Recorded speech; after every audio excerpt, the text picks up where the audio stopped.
What's up, YouTube? My favorite place to be. Only other place I go is Facebook, but I like YouTube. Love the love that I get on YouTube. I definitely get way more love from you guys than I do on Facebook. This is the first real YouTube video, real YouTube live video that I'm doing, because all the other ones I was using like a third-party software because I wanted to be able to share my screen, but this is the first actual live YouTube that I'm doing. Sorry about the lighting, guys. You know, when I turn the light on above me, it just screws everything up. So it is what it is. It's Friday night. I made some, what did I make tonight? I made wings in the air fryer, and then I put this buffalo wing sauce on them. They were absolutely delicious. I made jalapeno poppers. I'm going to make a steak, and I got a nice Greek salad coming afterwards. So I hope you guys are good. Hope you're enjoying your Friday night. Say hello. So let's get into this. So this month I'm talking about authority. If you go watch the other three videos, I told you time and time again, authority. Ozstar. Yes, correct. Let's see if I can get in here. Yes. Correct. It sucks. Ozstar knows what's up. When you put an overhead light on short hair, it sucks. Striker 875. What's up, brother? Nice. Glad to hear I'm helping you guys. Love it. Awesome. So I've been talking about this concept of authority. And so the thing with like authority is like people will trust you more. They'll buy from you. They'll comply with you if they see you as an authority. And there are certain things that you have to do in order to be perceived as an authority, right? And so like one of the things that's really important to distinguish from the beginning is that perceived authority and actual authority are two different things.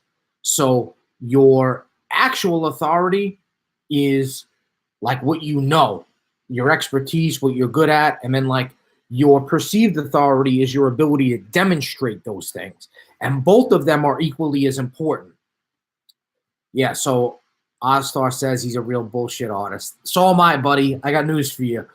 But when you can back that up with what something that you're good at, that you actually know what you're talking about, that's the magical formula, right? Because a lot of times we see people that can do one, but they can't do the other. They're really smart, they're intelligent, they got a ton of experience.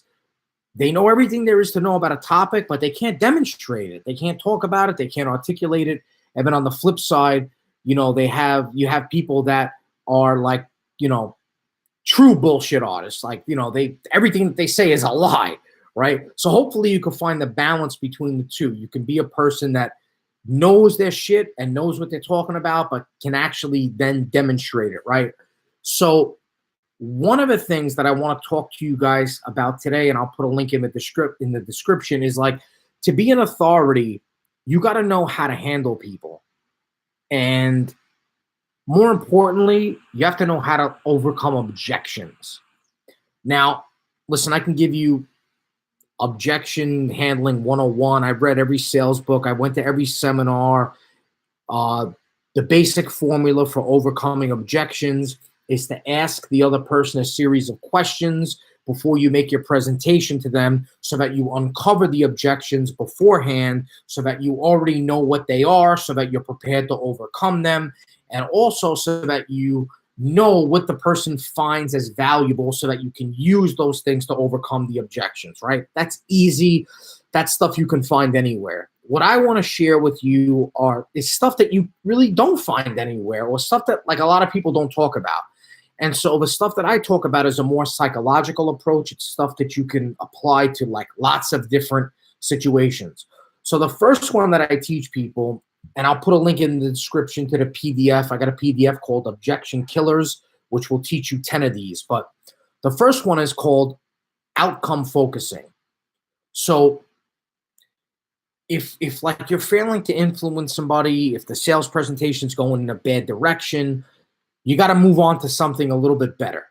So what I want to talk about here is this concept of focusing on the outcome.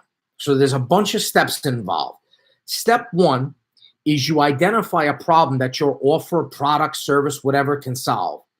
And then you have to be very specific, because very wary subjects tend to ignore generalizations. So be specific about the issue or the problem that you can help solve. I can help you make more sales. I can help you make more money. I can fix your roof. I can stop it from leaking.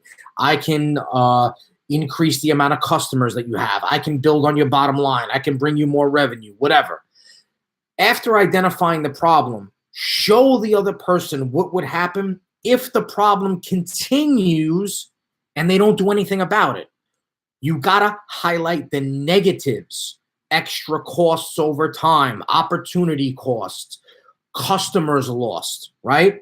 It's a well-known fact. Tony Robbins figured this out like a million years ago, that people do more to avoid pain than they do to gain pleasure. So those are really the two main reasons why people make decisions. They want to avoid pain, they want to gain pleasure, but they will do more to avoid pain than they will to gain pleasure. An analogy I heard a long time ago, which I'll tell you I blatantly stole from this guy, was, I don't remember his name, but I remember the analogy, was you're in your bed, you're sleeping, it's 3 o'clock in the morning, the doorbell rings. You wake up, you're like, what's going on? You answer the door, and it's your neighbor. And he's like, Paul, I just wanted to let you know, Sears is having a crazy sale, 75% off all tires. And you're looking at this guy, it's like 3 o'clock in the morning. You're like, why is he telling me this now? But you're like, okay, all right, Bob, thank you. You go back to sleep. Now, that's scenario number one. Scenario number two, you're sleeping, 3 o'clock in the morning, the doorbell rings, you answer the door, and it's Bob again. And Bob tells you, he's like, Paul, I just saw two guys, they were outside, and they stole the tires off your car. Your car is literally sitting on cinder blocks right now. But I just wanted to let you know, I was reading the paper today, and Sears is having a crazy sale.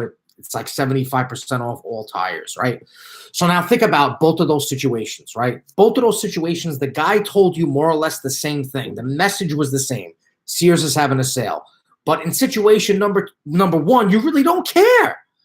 Situation number two, you care. Why? Because in situation number one, it's about something to gain. Situation number two, it's about damage control.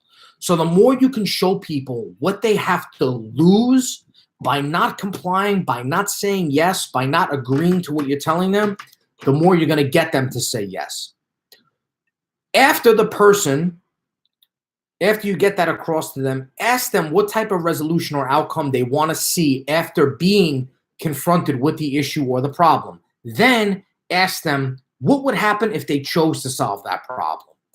Step number 5, ask them again if this new route, the resolution, is really what they want at the moment. Number 6, think of the long-term effects of the solution that you're offering to them. Is it really going to help them, or is it only going to benefit you? You got to reevaluate.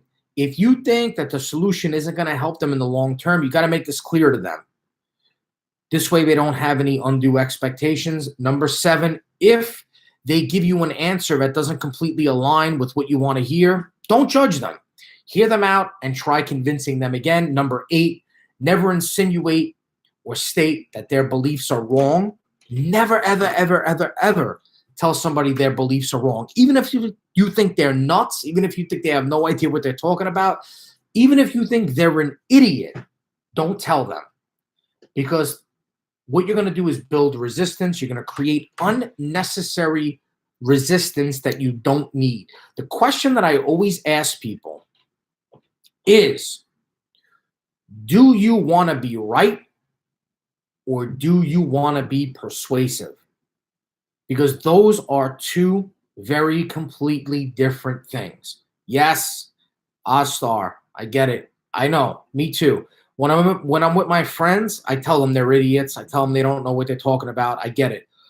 But when I want to persuade somebody, there's a different route that I got to go, right? And it's not that I'm being fake with them. It's not that I'm putting on a facade. It's just that I have to systematically and strategically figure out how to create the ideal situation, which is to get what I want and also provide a win-win for them. The next and the last one that I'm going to share with you is this concept of peak experience. So this is funny. Humans have a funny way of processing and remembering events. If you, as a person, enjoyed something, even if it was for like 10 minutes, you would remember that forever. Like if you had a great experience with something, if you found yourself in this like state of oasis, you would remember that.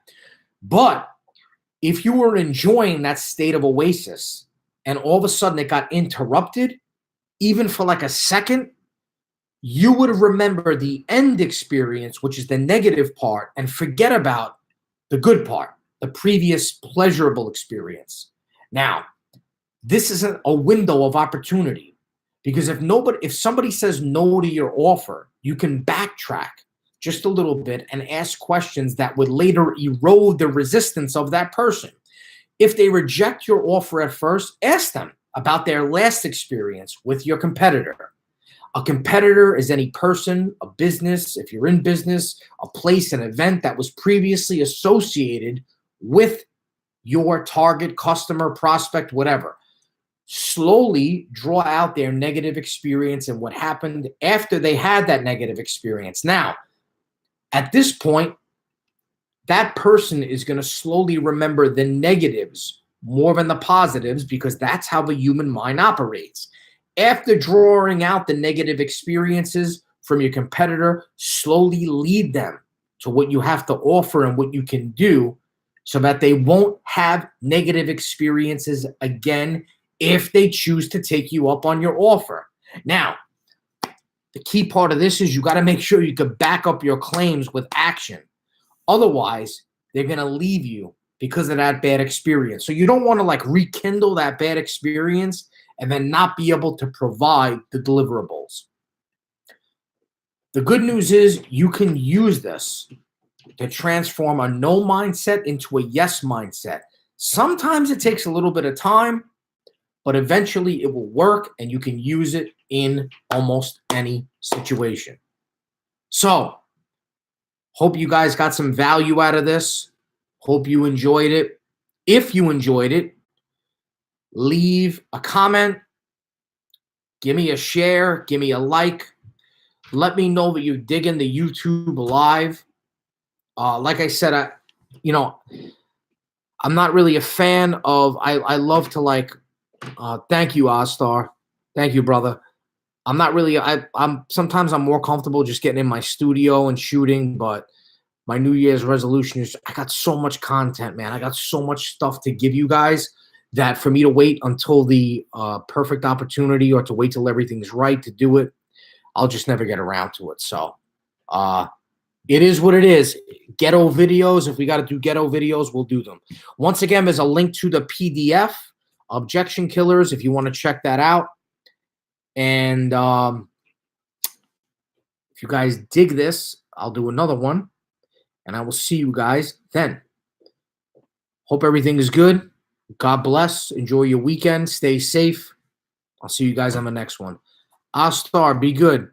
I am from Brooklyn, and now I live on Staten Island. That's what most Brooklynites do. We migrate to Staten Island, and then from Staten Island, we go to Jersey.